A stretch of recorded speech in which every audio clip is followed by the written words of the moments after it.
Somebody make up a joke about Wilkes Booth. Yeah, he's not in the booth anymore, but John Wilkes Booth killed Abraham Lincoln. There's got to be something there. Now, back to Steiny and Guru on 95.7 The Game. Oh, Evan in for Steiny with Steiny. Guru. Yeah, I do Where miss was that he going guy. with that one? I miss him too. John Wilkes Booth. Yeah. Well, that was one of his best. RIP to both John Wilkes and Steve Wilkes is no longer with the San Francisco 49ers. But we're talking about the San Francisco Giants. We're trying to get, again, like 24 hours ago, Goo, I don't know if you felt any different, but it kind of feels like every season, the way that it's trended outside of 2021, every deadline has kind of culminated with this feeling of just, like here we go again. We're at the same place in the carousel. Yeah, and like I said, I'm done, Evan. I'm on the sidelines. I've waved the white flag. I am so sick and tired of trying to rah-rah. I saw something in his eyes. You know what I mean? And Andrew then Wiggins. you don't go out there and do your part. So I feel like I was lied to by Farhan when he took over the job, what he didn't do at the deadline yesterday, and you say night-night to Solaire and Mark Canna's a Giant. Like, it ain't even about Canna. It's just like, what the F are you doing, but you held on to Snell? I don't know what's going on, and the worst part to me, Evan, is I feel like this dude, Farhan Zaidi, is coming back. That's if I'm a Giant fan, like I got my head under the pillow of, I feel like this dude's coming back. And you know what, real quick before we get to these calls, I feel like the ownership, they don't care. They're faceless for one, and they're just letting this dude do whatever. But the contradiction of moving Solaire, who you had under control, but I'm going to hold on to Snell. Why the hell would Snell want to? And I know you said about 38 M's yesterday, but Evan, it's about winning. It's about putting on the pinstripes if possible. Both of them, Mets or Yankees, and the Phillies, and the Padres. And the Giants just, again, somebody said, Guru, how dare you disrespect the A's? I've been telling you ad nauseum all year, watch the A's. You're higher on them than I am. Hey, the A's got moxie. They might not win, but you feel like they're trying to. The Giants they got funeral swag. Wake up. Let's play. We got a game to win. Runner on second, no outs. Hey, Melvin, let's hit and run. When was the last time you see the Giants hit and run? They never hit and run. It's just station to station like softball. Make something happen. I'm just saying. And now Luciano, and then it's his time to do something. Hey, bud, hey, youngster, come back over here. Grab some pine. Grab some pine, mate. Just weak to me, man. Well, last night they weren't hitting or running. They weren't doing anything. And they weren't even pitching that well. I mean, Robbie Ray gave up 3 solos. And they were bombs. Or he gave up 3 bombs, yeah. I mean, look, Butler went dead central. Rooker hit one damn near to the glove. And then, Daz Cameron turned on one early in the game. He crushed that. Daz Cameron picked off the scrap heap. Mike Cameron's son, right? Yes. Oh, yeah. Mike Cameron's a legend. 17 years in the show. All-Star, Gold Glover, all the rest. Man. But that's kind of what we're resigned to at this point, is watching other teams use basically a Giants value-based approach. I mean, that's what the A's do. That's what the A's are built on. That sounds like Happy Meal to me when you say value-based approach. It is. It's cheap. It's cheap. It is trying to save money to produce the best results possible, and those results might just be good enough to beat the Giants, even if you're an A's team that is playing well. They're 19 games below 500. That's not a good baseball club if you take a look at the totality of things. All right, join 95.7 The Game at Harding Park Friday, September 6th for the Pettinelli Financial Partners Golf Tournament benefiting the Autism Society San Francisco Bay Area. Go to 957thegame.com to learn more. Presented by Atco Pest Control, the Bay Area's locally family-owned pest control company. Evan in for Steiny with Goo. Let's get out to the phone lines. 888-957-9570 is the number. Start with Brian in the city. Brian, how you feeling today? Oh, man, the first thing that's going to come out of my mouth is Farhan needs to go, needs to leave. I've been saying this since the offseason, ever since he struck out with Aaron Judge, every time he struck out with Ohtani. Like, I understand, we can – this guy, I don't understand him completely. Farhan, I have not liked him. I have never liked him. I feel like he is the biggest issue in the entire clubhouse. What got me kind of mad about what I was hearing about is the young guys, and this thing, and he continues on with this, but it's like he doesn't do anything to actually back them up until he really needs them. And then on top of all of that, it's like if you go to a job and you're having a bad like sales performance, and your boss comes in and you say, "Oh yeah, well, what's the culture here?" And you tell the boss like, "Hey, I'm trying to get the new employees to become better." It's like, that's not a game plan. That's literally nothing. And I feel like we're lost with this team. I'm upset with this team. I love the Giants. I was born and raised in San Francisco, and I've always loved them. But Farhan needs to go. Like, I'm with Guru on this. He's gone. I'm done with this. He needs to be gone. Yeah. Thanks, Brian. I think that's the way a lot of people feel. Man, we asked yesterday, call in, and I think we got one call, and that call, I don't know if you remember, I think it was Ed, he kind of didn't go all in on Farhan.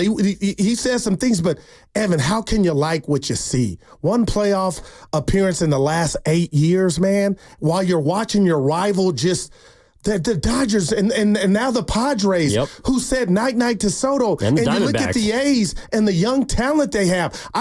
Rooker right now would be the best Giant young player. Lawrence Butler would, it is what it is, man. It is. It really is. Yeah, No, Edgar Allan Poe, but boy. Well, and I think this is what a lot of people are kind of getting at. This is from the Xfinity Mobile text line. The Giants aren't getting any more of my money until Farhan is fired. This is also from the 408. Farhan and the Giants' ownership are delusional. From the 916, for a singles hitter, Farhan strikes out way too often. Man. From the 408, Farhan has limitations placed on him. I'm so upset. Value-based approach. Maybe we can't keep blaming him. I don't know who else there is to blame. That's part of this, because we found out last year that Kapler was the scapegoat, right? He's the guy who's on his way out. Man, infinite outcomes. Even the first year here, I'm not saying that he was the scapegoat, but it's like, okay, well, we needed to transition from Bochy. We needed to move on from the Bobby Evans era. We needed to start anew. Okay, well, what has that gotten you? Seriously, like in 6 years, what has that gotten you? Man. It's gotten you less than every other team in your division outside of the lowly Colorado Rockies. Like, we posed this question yesterday. How many meaningful baseball games, because that was in Farhan Zaidi's opening press conference when he was introduced to the fan base. I want to play meaningful baseball. He said it. I don't think they've been playing much meaningful baseball for 6 years. And that's why the fan who just called in, I apologize for forgetting your name real quick, but that's why he's saying, I don't know if I can I have to start with firing Farhan. That's where people have been resigned to, because there's nothing else, it feels like, that is going to change this thing, because he is the one denominator in all of this. Outside of ownership, you can't fire an owner. You fired the manager. You've moved players in and out. You've tried to change things, and it's produced 2021, which was a great season. That was 3 years ago, E. And it's 1 out of 6. If you have 6 years, Goo, at the radio station, and you're good for one of them, you ain't lasting 4. Do you have a job? No, you don't, man. And that's my worst fear of this. I hope I'm wrong, and somehow they hear me on the radio or hear us, Evan, and the Giants win 10 out of the next 13. That still might not be good enough to get them the 3rd spot. But my point is, if somehow they qualify for the playoffs, okay, I don't think that's happening because they're not doing their part. And I'm going to say this. I'm not hating on Birdsong or any player the Giants have. What I'm hating on is the offseason that was last year, where you said, you know what, Farhan Zaidi, I'm going to go spend $200 million. This is what we have. I cannot let Birdsong and his surprise and his growth blind me of the disappointment. And then the disappointment of 3.5. The fans they could taste 3.5. Like, you know what, Evan, 54 to go? I could see that. Let's go. And then Solaire's Jetson. So there's nothing on the field tangible in a positive, under the positive category for me, that's going to supersede this disappointment and I'm putting Melvin in there because, Evan, something's going on to where the light switch or the furnace of passion from the Giant players is not on display. Look at that dugout, man. And you start to break 2 or 3 on the road. If you had to pick who you wanted to play out the break, it was the Rockies. And they take 2 or 3 from you. You score 9 runs in 3 games. This team cannot hit. So pat the bat, you're just Pat Burrell. Well, either they can't hit or they can't pitch. Sometimes they can't field. They never run. But they don't do things in a cohesive manner. enough to win games. Like the last 24 hours, if you include the trade deadline, Farhan Zaidi's press conference, and the game itself, the word I would describe it all with is lifeless. There's no life. There was no life in the ballpark from Giants fans that I could tell, and they had no reason to be. I was sitting around a bunch of them. It wasn't like they didn't want to root for the team. It wasn't like they didn't want to get up and clap and cheer, but there was nothing to cheer for. There was nothing to cheer for before the game when they moved off a couple players and acquired Mark Canha, who, by all accounts, is a great guy. Is he going to help you? Maybe. Is he going to help you get to October? I have my doubts. 7 home runs. So there was no life before the game. There was nothing to cheer about at the deadline. I didn't hear anything. We can continue to go through this press conference, and I want to get back to the calls in a second. We can continue to go through it. There was nothing in that press conference that made me want to cheer, and there was nothing during the game last night up until maybe the 9th inning that I wanted to cheer for. Wow, Evan, that's heavy. But that anybody around me wanted to cheer for. And you and I have broke bread in the cafeteria one-on-one. We've been in the Cadillac, and we've had some real serious conversations about life and different topics. Oh, boy. The reason I bring this up, have Evan, we? is I've said to you, before I tell you what I'm about to tell you, Evan, I want you to be honest with me. And you always have. I try to be. Where I'm going with this, you just tell me if it's fair or foul, or is there anything, if there's something to it. If I look at the ledger we all do of Camilo Doval as a closer, this year is an anomaly, you hope. Something's not right. And all I did all season long was blame him. Evan, I'm starting to think, is there something going on in the clubhouse? No excuses. Is there a disconnect for him to get in that mental groove for him to go out and perform his job? I'm not trying to exonerate him of all responsibility, but now I just feel like there's something not going on with this team from the top down to where his play and his performance is a byproduct of that. You say what to that? I think it's all of it. I think it's mental. I think it's physical. I think it's not feeling like you have your stuff. I mean, Camilo Doval was maybe the most confident player on the Giants the last 2 seasons. Lights out! He hasn't looked like it this year. He just hasn't. And I wonder if he's turned off, not trying to do it on purpose, but just looking around like so kind of irritated that it's thrown his groove off. Yeah, he used to be Tranquilo Camilo. And now he's got anxiety, it feels like. How are you feeling right now? Do you have anxiety watching this team, or do you even care? You know, I would think some fans that I was sitting by yesterday, and actually this might have been the nail in the coffin. I was sitting next to a Giants fan yesterday, and I don't know, like I'm from the East Bay. I enjoy watching baseball. But one of the fans told me this, and I just wrote it down. The Giants are closer to being the A's than the Padres. Man. And I don't know if I believe that wholly. Wow. But watching the game yesterday, yeah, I could see how he came to that conclusion. And that's not a place you want to be. Again, as someone that has loved the A's for a lot, you do not want to be compared to them whatsoever. That's a dying franchise. But they know who they are, Evan, and they know where they're going, even if they don't want to go. Yeah. Let's get out to Mark in San Francisco. 888-957-9570 is the number. Evan in for Steiny with Goo. Mark, what's going on, man? How are you? Hey, I'm good, man. How are you guys? Trying to figure it out, man. I hear you. It's been a frustrating 6 years, man, and I don't even think Farhan knows where this team's going, and that's the issue. I really didn't have much of either trade or sell, but do something. Like, you can't have one foot in the door and the other one out there. You got to make something happen. And watching his presser yesterday, it was a cringe. It was cringy. I just didn't have the faith in him of what he was saying. I didn't even think he believes in it.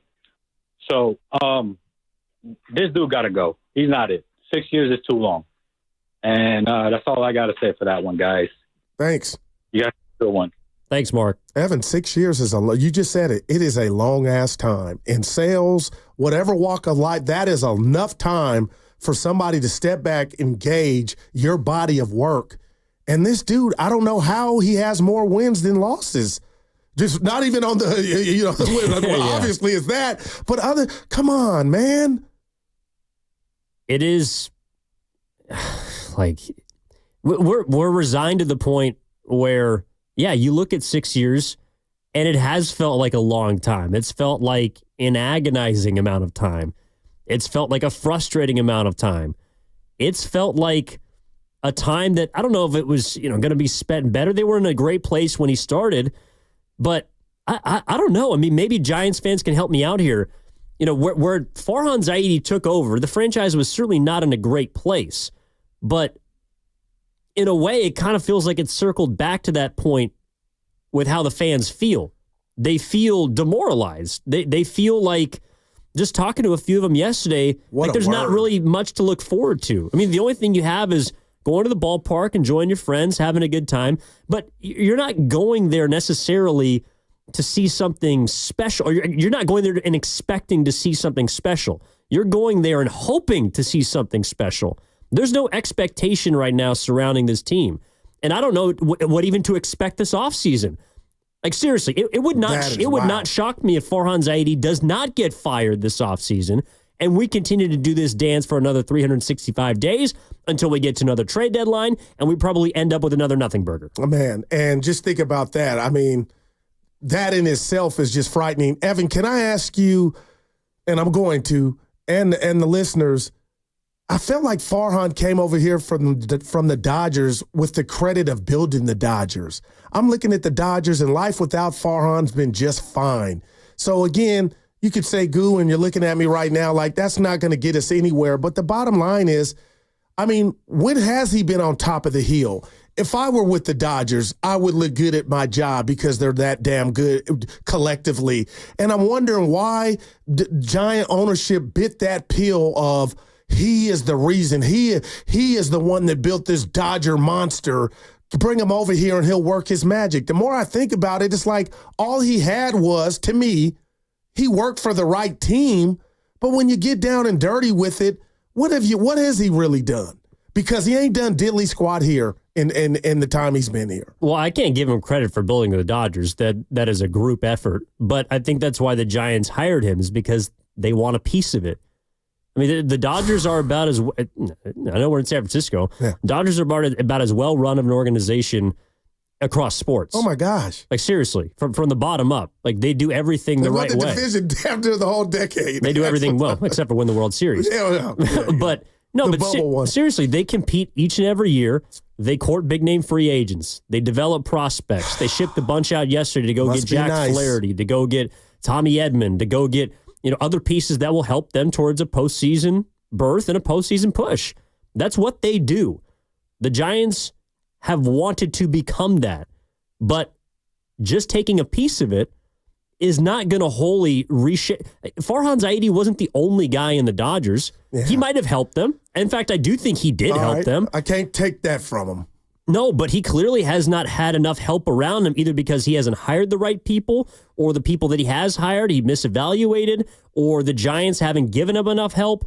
It's so frustrating because it felt like this offseason they did give him everything that he wanted, which was a blank checkbook to go out and sign whoever he could sign. And he got some big names. And those guys now have you in a 3-game below 500 hole. Wow. They're 53 and 56. The record says they are a below-average baseball team. And I think that's pretty appropriate considering what we've seen the last 6 years, which is the San Francisco Giants being a below-average franchise. And I guess that's what bothers me when it's all said and done, because, Evan, I'm a nerd, but I think of Theo Epstein. Guys like that go and they get it done. They see it through. It's like, this dude ain't all that. But then they get it done. Farhan came with that sizzle, that they're like, okay, that luster, he's from the Dodgers. He's going to do it. And Evan, now, if people want to say, hey, you know what? I don't like that Dodger model. Nobody's the Dodgers. Let's just look at Pittsburgh. Paul Skeens, it looks like an all-generational talent. He's changed everything. The Pirates, of all teams, went and did something at the deadline. Now, it may not work, but they did something, and you're 3.5 out, still in that mix with and you did nothing but give away Soler. Wow, Evan. So they didn't even get prospects back that you could be, at least Giant fans be like, oh, in 2028 or 2020. It was almost like for nothing. A freebie burger almost. It's not good. It's not good. And we're trying to figure out how fans feel about it. Will's out in Marin. Will, what's going on? Welcome to 95.7 The Game. How are you? Hey, guys, thanks for taking my call. I appreciate it. I think one of the biggest issues with Farhan was that he came in and he tried to, change the culture when it didn't need to be changed. He tried to fix something that wasn't broken by, just forcing Bochy out right away and just trying to, do his things his own way. And I just found it kind of funny why the Giants kind of a small ball-minded individual when they have, a fat giant payroll where they can pay people and they can bring in things. I'm kind of sick of the excuses, too, about him, having to talk crap about the city. I mean, hey, I'm sorry. There's a lot of cities that have professional teams that are very good, that are way less desirable than the Bay Area. So to use that as an excuse, it's like you knew where you were coming, you knew what you were getting yourself into. Don't back talk or put down the place that you're in because you're failing at your job. Now, the next thing I'm going to say hurts my heart, but I think that it's true. I think, honestly, where we are and the hole that he's dug us into, we have no farm system, so that equals no future. We do have good, respectable players now. However, by the time that we are good and hopefully relevant, they're not going to be good anymore. Or if they are, they're going to be past their prime. So trade Logan Webb. Let's get some value, trade the Webbs, trade the Snells. Hey, Patrick Bailey probably is at his all-time height for value. It sucks that I have to say this, but by the time the Giants are going to be good and in the mix again, Bailey might be old and not that tight, and that's just a reality, and that's just kind of what I have been having to deal with recently, and it sucks, and it's just you sit there and you go okay, you try to think positively. I've tried to play devil's advocate, but there's just no avenue in which I can agree with any move that he has made. Okay, when he was signing the Chapmans and stuff, it was okay, I see he's trying to make it relevant. But to me, it was kind of just another way of him. It was kind of how the old management was holding on to the Crawfords and the Belts. It's instead of us holding on to the guys that we already had that were good, they went out and got guys that were already kind of good and were kind of already hit their major stride and then paid them unaccordingly. And it's I get that we have the money to mess around with, but it was most of these guys are rentals anyways. It was he tried to get fancy, he tried to get cute, he tried to hit us with a Band-Aid. We ripped it off real quick. It still stings. And we need a little Neosporin, dude. So help us out. If you're not going to do anything for right now, then at least with your due diligence, Farhan, if you're listening or not, I don't give a rip. At least do something for us for in the future so that we have something to look forward to, so that when we at least go back and we go, hey, your tenure here sucked. However, you did well on your way out, and now you know what? You did do some good by us. Because that's kind of all he can do. Because, hey, the city won't let him sign free agents, as he says. City's not good enough for him. He doesn't have much to work with. So as far as I'm concerned, he's also has one foot out the door, like the previous callers have said. So let's just break it before we hate each other, and let's just start with something fresh. Thanks, guys. Man. Wow. A lot to say. Man on fire. That's a 4, Evan. One of his greatest movies. That was incredible. Evan, wow. I felt every word of that. And I said to you yesterday, why wouldn't you move Webb? And I don't want to speak for you. I think you came back goo. Then what do you got for people to come to your park? But I think it's bigger than that. If you got Webb and you got an era where you're not winning and he's not pitching meaningful games at this point, and he threw Bailey in there, and that's why I don't understand why Snell would want to come back outside of the money. But Evan, that's what it looks like. You ever see Star Trek? James T. Kirk, Captain William Shatner, and they're looking out that big HD window to see what's out there in space. I know Chris Pine. Yeah, the Giants right now. I hate that. The Giants right now, they are in trouble. So why wouldn't you say, if we're going to do it, just let's hit the reset button? Steiny would be proud of me right now if he was hearing me. But that's where I'm at. When he left, I'm they're still in it. Now I'm dude, just gut this thing. But I don't even know what a reset looks like. I mean, seriously. And wow. Some of it might have been moving off of Snell. And when we come back on the other side, I do want to get to a few calls that I see. But I also want to get into what Farhan said about Snell and what direction that would have taken the franchise, what it would have taken to trade Blake Snell, because I'm sure that was something that was thought about. It was something that was considered. And just like last night at the ballpark, it was something that basically became a nothing burger. All right. Evan Giddings in for Matt Steinmetz with Daryl the Guru Johnson. Hey, we got some news, Goo. Oh. We got the Hoop It Up 3-on-3 basketball tournament returning to Thrive City for its second year on Sunday, August 11th. 9 a.m. to 7 p.m. Damn, that's a lot of basketball. 95.7 The Game is putting a team into the tournament, and we're paying for registration for 3 listener teams as well. That contest will be this Friday at noon right here on Steiny and Guru. The Hoop It Up tournament is established and owned by Kevin Garnett, damn KG, and includes recreational divisions from ages 8 to 18 and above, as well as adult divisions at all levels. Each team is allowed a max of 5 players with 3 players on the court and up to 2 substitutes. For more on all the details, go to hoopitup.com/San Francisco. You think you can beat our team? We're going to have a team out there. You may or may not be involved. Just make sure you're listening this Friday at noon. We're giving away 3 free entries to the tournament. If you win, you'll be able to field your own 3-on-3 team to take on the competition. All right, we're coming back on the other side after